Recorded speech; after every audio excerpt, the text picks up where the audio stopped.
Hey! Okay, so today we're going to be going over the 11.24 B patch notes. Should be a quick rundown. It's not a very long patch, but it's enough to bring us back into a more comfortable place before we go into the holiday season, whatever holiday you celebrate. Everyone's going to be away. We're all going to be off. We want to have some fun times with it, and the devs wanted to put us at a more comfortable spot before they go off for their break, which then returns them, I believe, the first or second week of January. So buckle up, let's settle in, let's have some fun with TFT and figure out what was changed. So, the biggest direction of this patch was the absolute destruction of Cho'Gath. Now, as you can just see from the augments right off the gate, Unstable Evolution, Underdogs, and Ascension were all nerfed. Base health and AD for Unstable Evolution, healing percentage and healing cap for Underdogs, and the damage increase for Ascension.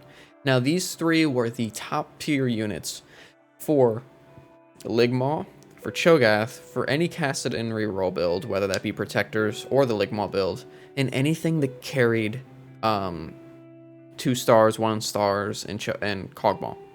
So, they put them down a little bit. Let's hurt the mutants a little bit more because they were way too rampant. And funnily enough, these are all actually tier 1 augments. I just actually realized that as reading through it. It's the first time I've seen a complete and utter gutting of tier 1 augments, which realistically is probably much better. I think these were way too strong. These were mandatory picks. Ascension could be picked on every comp. It was just fantastic on mutants. Underdogs could do the same. And the fact that they were pretty much universal picks with this high of a win rate and strength that they had is probably better that they get brought down a couple pegs. For the buffs of augments, we got a windfall buff. This doesn't seem very necessary, at least in the early game, for what they did to it at least. But it was actually interesting. I was watching some footage back of Milk and Mortdog having a conversation where Milk was adamant that first pick windfall needs to be buffed. But instead, and Mortdog was very opposingly adamant that that would never happen, or at least will not happen in this patch. But they will buff it second pick and third pick. Now, the interesting part here is the 15 gold will generally get you to about 25 by 2-2. You get out there, you get your augment, and if you can econ correctly, you can get 25 going into 2-2 and 2-3. However, you can do a very similar thing with Rich Get Richer, which is a 2-star, or a 2-type, whatever they're called, augment, the gold type. And you generally get to about 15 going into 20 at 2-1, and then if you econ correctly or if you full sack, you will generally get to the same, if not more, but similar, if not the exact same amount of gold value that you do from windfall. Now you're generally going to get about 5 more gold from windfall, just based on the numbers there. But is 5 more gold really worth a prismatic? I'm not sure. Especially when, if you're calculating how the prismatics work, the souls give you 8 base gold versus the golds that give you the just the 2 units and their crests. But in the souls, they give you 2 crests or just 2 hearts plus 8 gold. So it seems like by the dev standard, they've already believed that at a prismatic level, if you're getting a gold bonus, 8 gold seems to be a comfortable gold bonus, as a difference from the similar bonus you'd be getting from a gold tier, if that makes sense. Gold to prismatic equals an 8 gold value, as what prismatic should elevate it. Now it's interesting here that gold to prismatic for windfall versus Rich Get Richer, which function as a similar level, is only a 5 gold bonus. Now, whether that be that 8 gold is too high for the souls, or Rich Get Richer is too high for a gold cost, I'm not too sure. Though it is an interesting just understanding that their desire to go for 5s and 0s on windfall is resulting in a 3 gold loss in value versus the difference between the crests and the souls trait trees for gold and prismatic. Just a thought process here. I'm not sure if it's been brought up, but it's an interesting change, right? We definitely got to understand what the gold value as a prismatic is, and we've got 2 varying understandings. That at windfall versus Rich Get Richer, it's 5 gold, and for the trait tree type augments, it's 8. I'm not sure why, but I guess that's for the devs to understand. But, however, just getting back into windfall, the second pick and third pick of Windfall are very much so needed buffs. I think the third pick especially, that going into your stage 4 pick can really recover you from a detrimental roll down at 7 or 8 throughout your stage 4 if you're really starting to lose streak or if you're having trouble sustaining and kind of getting to an evil playing field to then win streak. 45 gold can pretty much fully recoup the entire roll down and get you back to earning interest after a win or a loss. So I think that's really strong for what I'm interested in the tier 1. I'm not sure why. The first pick one is weird, but I'm beating a dead horse at this point, so let's move on. So, for the champions, Kassadin has been nerfed. This is a direct relation to kog'maw and Cho'Gath builds. It's just they're too strong. So, spell damage has been reduced by 5%, and a bug fix where his damage reduction no longer stacks on itself, both of which are things that I didn't even realize were parts of his kit, if I'm going to be completely honest. I guess I didn't read the tooltip, but I'm interested to see how this changes his overall tankiness. 3-star Kassadin is an extremely tanky unit, at least he was previously, and he can pretty much 1v9 as long as you have one damage dealer behind him. I don't think that's going to be the same thing.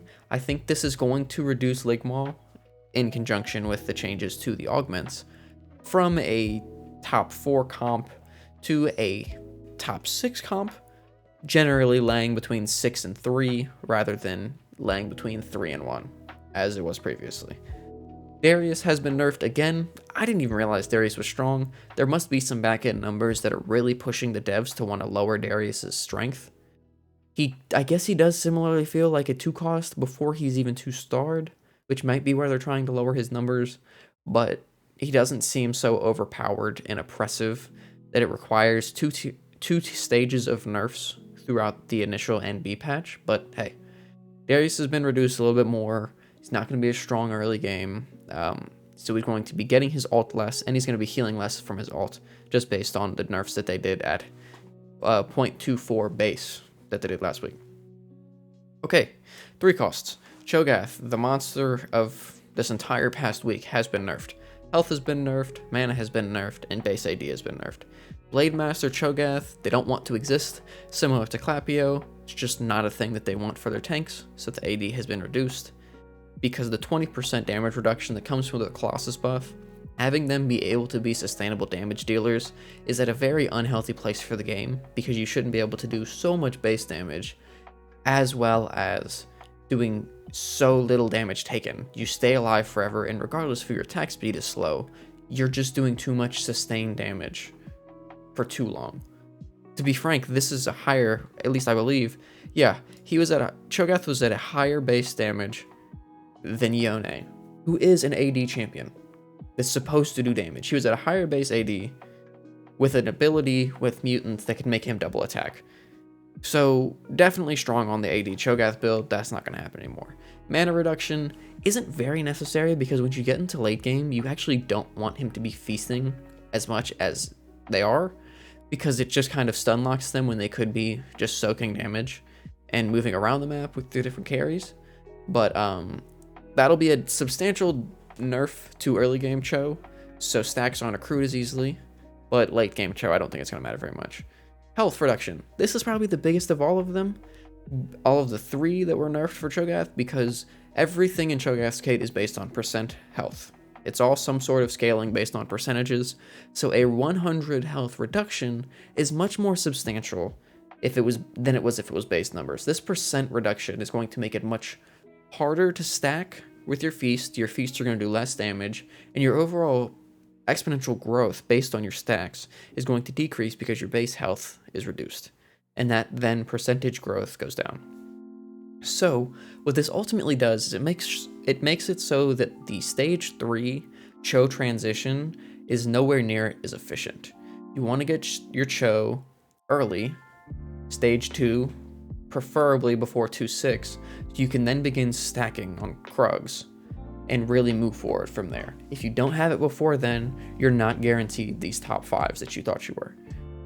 Cho early, in addition to having still kog'maw be really strong and Kaisa being really strong, you can still be strong with Cho, but you're not going to be an unkillable damage source that stacks infinitely if you don't get him early. Damage source is gone. unkillable is a little bit more tampered down, but you pretty much have to get Cho early for this to be effective. Now, with the Challenger nerfs that they did in 11.24 base, they obviously feel like that they took the Challenger champion tree down way too far. This entire trait has been reduced, at least little by little, for all of them. The only one that was actually buffed was Fiora, so they want to bring a couple of units back to make it easier to play Challengers. Samira has a % AD buff for her spells.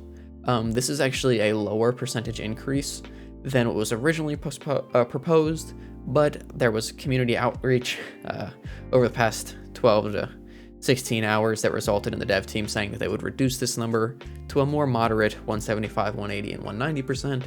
I think that was in fear for being as obscenely oppressive as was previously in the last patch, where if you rerolled Samira with your Imperials, you were guaranteed to pretty much top 2, especially with the Imperial buffs that happened last patch, so it wouldn't have been a good call. Though these Samira buffs seem safe, they seem good, they might bring Challengers into a more moderate tier. I don't think the Challengers are going to be an S tier anymore, though A to A plus tier is still probably a safe bet for them if you vertically stack with 6 or 8 Challengers. Similar things happen with Vex, actually, with the reductions in strength of Victor and Lux, as well as Arcanists overall. Vex was pretty much put in the dumps, especially because they gutted her. She went from an S tier champion with one of the highest win rates to one of the lowest win rate, lowest strength champions in the day of the patch, which is unbelievable how much a nerf can do to a champion. It's generally all like technical and numerical nerfs that don't actually reduce things too much, maybe by 1 to 3% up or down, though Vex was pretty much turned into a target dummy in the truest of senses. So they increased the spell shield stacking and overall spell shield. I think it'll make her decently strong. However, Vex has been, for the past week, generally weaker than Swain. I don't know if this brings her above Swain, especially because Swain has innate healing. However, everyone having anti-heal does reduce the effectiveness of Swain going to late game, where Vex may have some sort of upper hand on him. So if you're going for a 4 or 6 kind of placeholder tank that's not going to be bodyguard, or just may be able to enhance your front line and in addition to bodyguards, Vex may be the way to go. It is definitely no longer 3-star Vex full tank item holder with your enchanters. That's just not the way to go. So definitely a better unit than she was. Arguably not as strong as Swain early game, though probably stronger late game as people itemize against healing. And not stronger than Leona and Braum in the tank department. So comfortable 2-star her tank holder, and then wait till you get your bodyguards going into your 4 or 6 Arcanists. Seems like the safest bet. Definitely don't put all your chips on Vex anymore. Now, for forecasts, we've got a Fiora increase and a Yone increase. They, like I said, they did not like how much they nerfed Challengers. The entire trait tree was hurt. So, both of these champions are getting base stat increases. Well, actually, Yone is getting a direct base stat increase with his AD and his attack speed, which are pretty substantial. And Fiora is getting a spell percentage heal for her ultimate, which is also pretty substantial. The Fiora buff can make it so a Hodge is no longer necessary. Previously, Fiora needed healing, some sort of mana item, and some sort of damage item, and it made her a pretty substantially strong unit. However, she just wasn't as oppressive as Yone because she's single target. The single target damage means that she can get Braum ulted, she can get Galio'd, she can get really anything, and she will inevitably have to stop doing DPS, especially because while she's doing her DPS, she's only burning down 1 tank or 1 backline unit, though she's generally getting stuck on the front line. Yone, on the other hand, had the ability to be stuck on the front line while multitasking the back line, attacking up to 4 units at a time if he's ulted plus a hurricane. I think that this spell percentage heal is going to make it a lot more feasible to run Fiora as your main carry, especially if you're going the kind of flex carry guides that are going out right now, the flex carry builds where you run 3 Socialists, plus Enchanters, plus a 4 or 5 star carry. You can do this with pretty much any 4 or 5 star carry and have a comfortable time, as long as you put in your 8th unit being some sort of synergy bot for your carry, whether that be Challenger or Clockwork or Sniper or really anything you're going to throw in there to really help synergize and bring your carry to the fullest light. I think Fiora is going to fall in there, where you put her on the Socialite spot, make sure she's got her Enchanters and her Socialite, and she'll pretty much 1v9 at 2 stars. I hope that's the case, especially with JG, maybe a Giant Slayer and an IE, or a Shojin, something like that. It's going to be interesting to see. The devs definitely want Fiora to be a decent champion, and I think this buff is going to do that. This Yone buff, it's just a direct relation to the fact that Challenger's attack speed was reduced so heavily, and that's what he so greatly relied on. I don't think Yone is going to be S tier like he was. I think he's probably a B plus to A kind of tier, in that mid-high range. Definitely not going to be as useless as a 1-star that he was previously, though he obviously isn't going to be as strong as he was with 8 Challengers, just because Challengers have been nerfed. I think these Challenger champions overall have been put to a comfortable spot. Don't think it'll be as oppressive. I think we can actually have some counterplay against them, but I may be completely wrong, because I've seen nothing but Challengers playing Challengers, funnily enough, as I've been watching gameplay today. So, not to be pessimistic, but we might be back to Challengers. However, the positive side is we have defenses against it now. We've got a lot of other strong carries, and even if they're heavily contested, that means people are going to start hand-holding Challengers into bot 6s.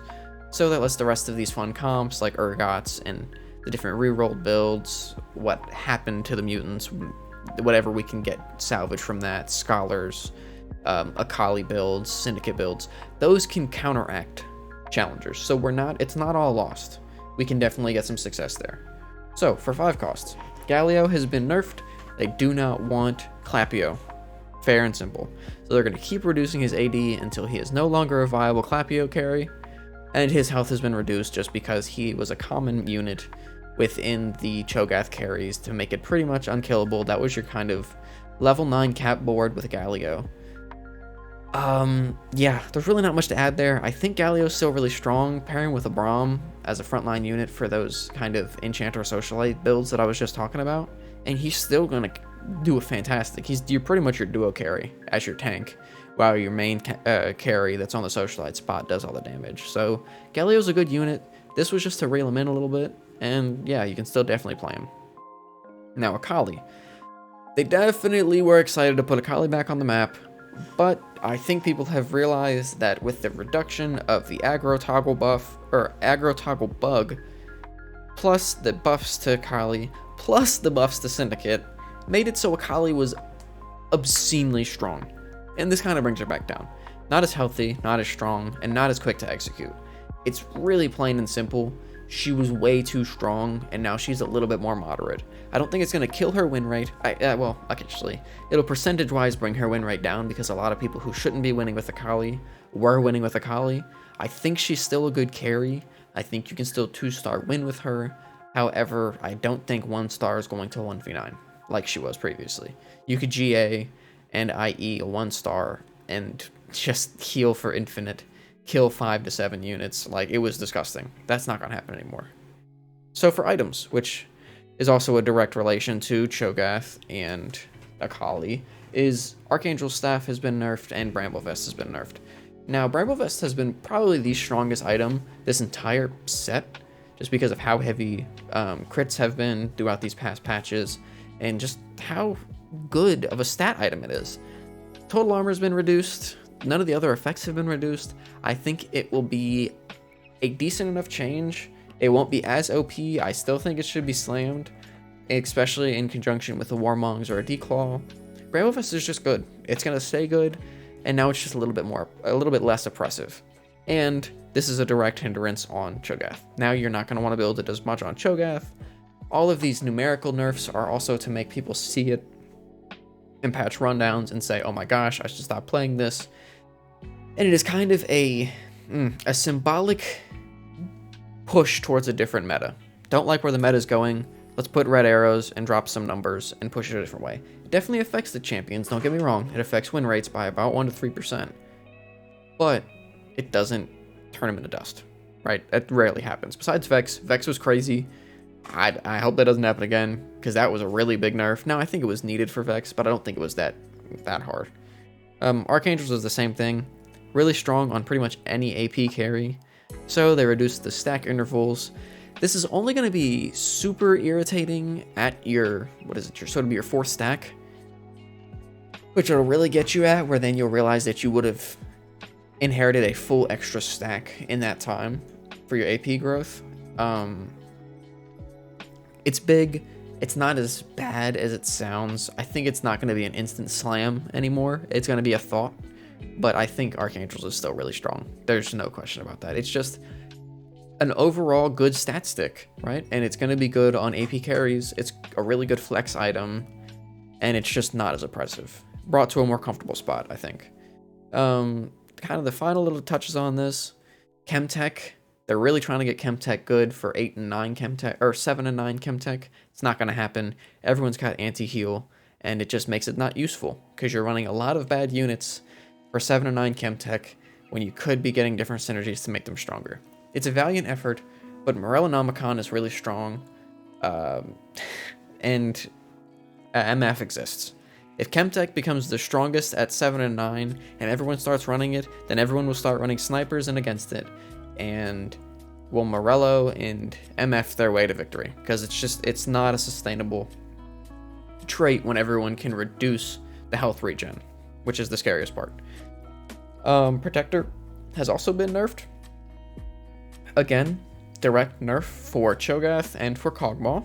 It's plain and simple. The shield has been reduced in time, so you're not going to be sitting with an extra 500 to 750 health shield for 6 seconds. You now have 2 extra seconds to actually do damage, which means that you also can't constantly cycle the shield, which was happening to a lot of people, where there was a constant cycling of shield because they attack so quickly or they got their ult off so quickly, which is also part of the Cho'Gath nerfs. Is now Cho'Gath mana reduction means so you can't proc Protector spat as much to then have a constant massive shield on you. So definitely wanted to get rid of mutants this patch, and I can't blame them. It was really strong. I was farming LP with it, but now it's time to get good at the game, I guess. Last little bits, bug fixes. Snipers, I guess, was making the whole team stronger, and Archangels was stacking AP off out of combat when it was on the bench. This wasn't actually an important bug, it was just a visual bug, because no one was actually receiving the AP that was stacking, and then when you put the unit back off the bench during the next round, it didn't maintain the AP that it had previously received, so it was just a visual bug. 6 snipers, kind of wish I'd have known that. I think all of us probably would have enjoyed to go 6 snipers much more frequently to farm some LP. I think having a sniper buff on every one of your units is huge, but hey, that bug is fixed now, so now we gotta play fair, gotta play honest, and find out what this next patch has in store for us. We've got 3 weeks. I'm sure there's going to be something broken in the meta that no one has thought of. It's probably not going to be Orianna, but hey, maybe it is. I hope y'all like what you saw. If you did, go ahead and press that subscribe button, give it a like. Let me know in the comments if you want me to do this different, if you like this style versus the PowerPoint, if you want to see more videos of different types, just let me know. I would love to hear it, and I'd love to change some stuff up. So, without that, y'all have a great day and get some free LP.